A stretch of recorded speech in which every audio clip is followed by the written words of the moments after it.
공명 말씀 읽는 밤에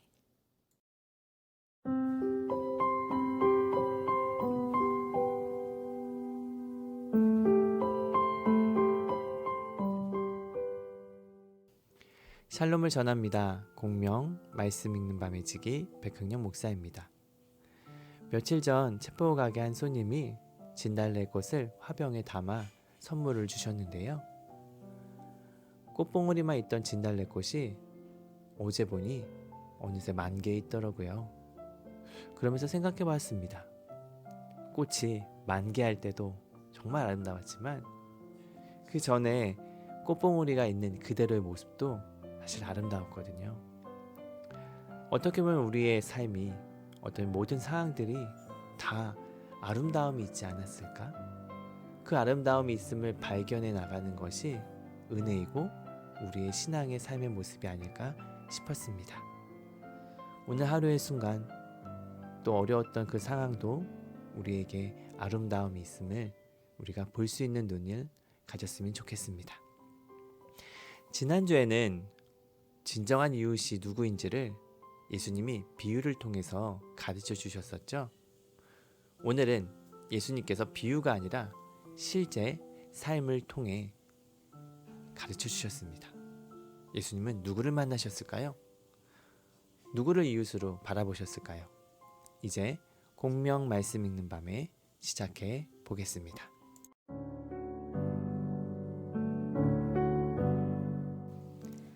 삭개오.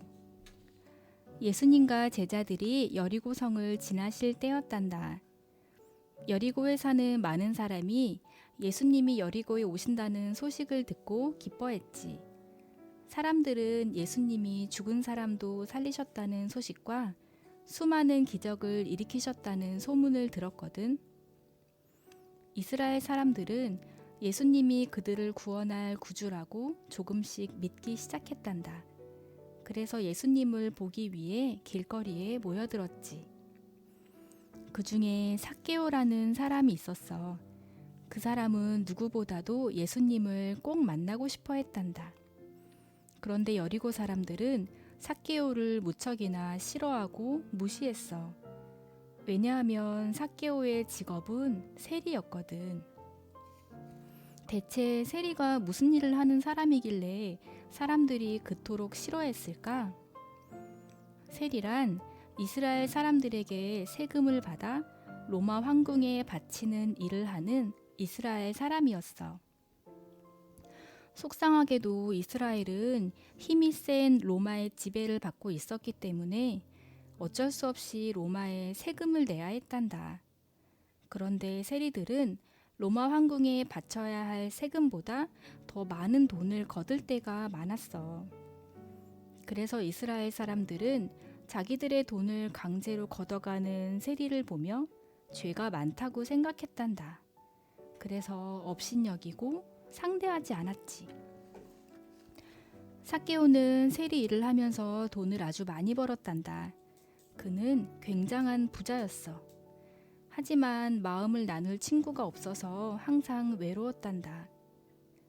그런 삭개오에게 눈이 번쩍 띌 만한 소식이 들렸어. 바로 예수님에 관한 이야기였지. 예수님은 사람들이 싫어하는 세리와도 친구를 한다는 말을 들은 거야. 예수님의 제자 중에 세리도 있었거든. 그래서 삭개오는 예수님이 여리고성에 오시길 손꼽아 기다렸지. 드디어 그날이 온 거야. 예수님이 여리고성에 오셨어. 그런데 사람들이 너무 많이 몰려와서 예수님이 보이지 않았어. 안타깝게도 삭개오는 키가 아주 작았거든. 삭개오는 제자리에서 폴짝폴짝 뛰며 예수님을 보려고 안간힘을 다했지만 예수님을 볼 수가 없었단다. 안 되겠어. 이러다간 예수님을 영영 볼 수 없을지도 몰라. 난 예수님을 꼭 만나야 해.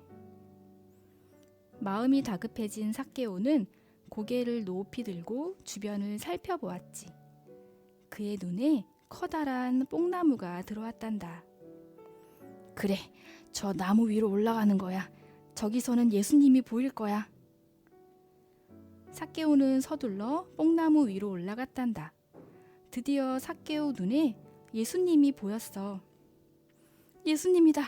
저기 예수님 있어. 예수님을 보게 된 삭개오는 너무 행복해 한박 웃음 지었단다. 그때 아주 놀라운 일이 일어났어.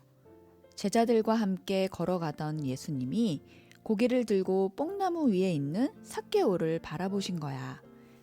예수님과 눈이 마주친 삭개오는 깜짝 놀라며 어쩔 줄을 몰라 했단다. 그런데 더 놀라운 일이 일어났어. 삭개오, 어서 그곳에서 내려오시오. 예수님이 인자한 미소와 함께 뽕나무 위에 있는 삭개오를 부르신 거야. 세상에, 예수님이 내 이름을 아시다니. 정말 놀라운 일이지? 예수님은 삭개오의 이름을 어떻게 아셨을까? 하나님의 아들이신 예수님은 여리고성에 삭개오가 살고 있다는 것을 이미 알고 계셨단다. 예수님은 놀란 삭개오를 보고 빙그레 웃으시며 이렇게 말씀하셨어. 삭개오, 오늘 내가 당신의 집에서 머물겠소. 삭개오는 더는 망설이지 않고 나무에서 재빠르게 내려와 기쁜 얼굴로 예수님을 만났단다. 그러고는 예수님과 제자들을 자기 집에 초대했어. 삭개오는 편하게 쉴 곳과 아주 귀하고 맛있는 음식을 예수님과 제자들에게 대접했단다. 예수님을 환영했던 여리고 사람들은 이 모습을 보고 이상하게 생각했지. 기분 나빠하는 사람들도 있었어. 그도 그럴 것이 삭개오는 아주 못되고 죄에 많은 세리잖아? 그럼 못된 사람과 예수님이 대화하고 심지어 그의 집에 가서 음식을 먹다니. 왜 예수님이 죄 많은 사람과 함께 있는 거야? 이해할 수 없군. 사람들은 예수님의 행동에 눈살을 찌푸렸단다. 그들은 자신들은 죄가 없다고 생각했거든. 반면에 삭개오는 잘못한 게 많은 자신과 함께 해주시는 예수님께 너무 감사했어. 그래서 이렇게 고백했단다. 예수님, 제 재산의 절반을 가난한 사람들에게 주겠습니다. 그리고 제가 거짓말로 세금을 더 거둔 것이 있으면 4배로 돌려주겠습니다. 자기의 잘못을 말하고 착하게 살아가려는 삭개오를 보시고 예수님은 흐뭇한 얼굴로 말씀하셨어. 오늘 이 집에 구원이 찾아왔습니다. 당신도 아브라함의 자손입니다. 이렇게 삭개오처럼 자기의 잘못을 고백하는 사람을 예수님은 매우 기뻐하신단다.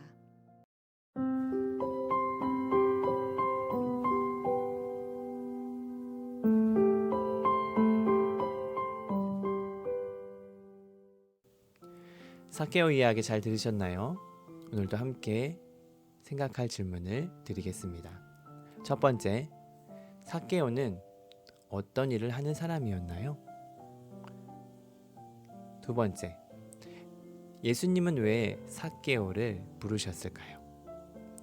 이 질문을 기억하면서 이야기를 들었으면 좋겠습니다. 예수님은 내가 필요로 하는 사람이 아니라 나를 필요로 하는 사람이 이웃이라고 말씀하셨습니다. 오늘 그 이웃은 바로 삭개오였습니다. 사람들이 외면하고 만나주지 않았던, 그리고 미워했던 사람이었습니다. 하지만 예수님은 주변 사람들에게 미움을 받았던 삭개오를 불러주셨고 또 집까지 찾아가 주셨습니다. 삭개오도 예수님의 사랑이 필요한 사람이었던 것이죠. 결국 예수님의 사랑에 감동을 받았던 삭개오는 자신의 잘못을 뉘우쳤습니다. 마음만이 아니라 행동으로 실천하기로 또 예수님과 약속까지 했습니다. 이 모습을 본 예수님은 마음이 어땠을까요? 너무나 기뻐하셨습니다. 우리도 우리 주변에 예수님을 필요로 하는 사람이 많지 않을까요? 누가 있을까요? 오늘 우리가 그 사람을 찾아가 예수님을 소개해주면 어떨까요? 그 사람이 바로 우리의 이웃이라는 사실을 기억했으면 좋겠습니다. 다 함께 기도하겠습니다. 하나님 아버지, 예수님은 모든 사람을 차별하지 않으셨어요. 누구에게나 친구처럼 다가와서 하나님의 사랑을 전하셨어요. 예수님이 하셨던 대로 모두에게 사랑으로 대하는 우리가 되게 해주세요. 예수님의 이름으로 기도합니다. 아멘. 이상으로 공명 말씀 읽는 밤에 마치도록 하겠습니다. 저희는 다음 주 목요일에 다시 뵙겠습니다. 샬롬. 주의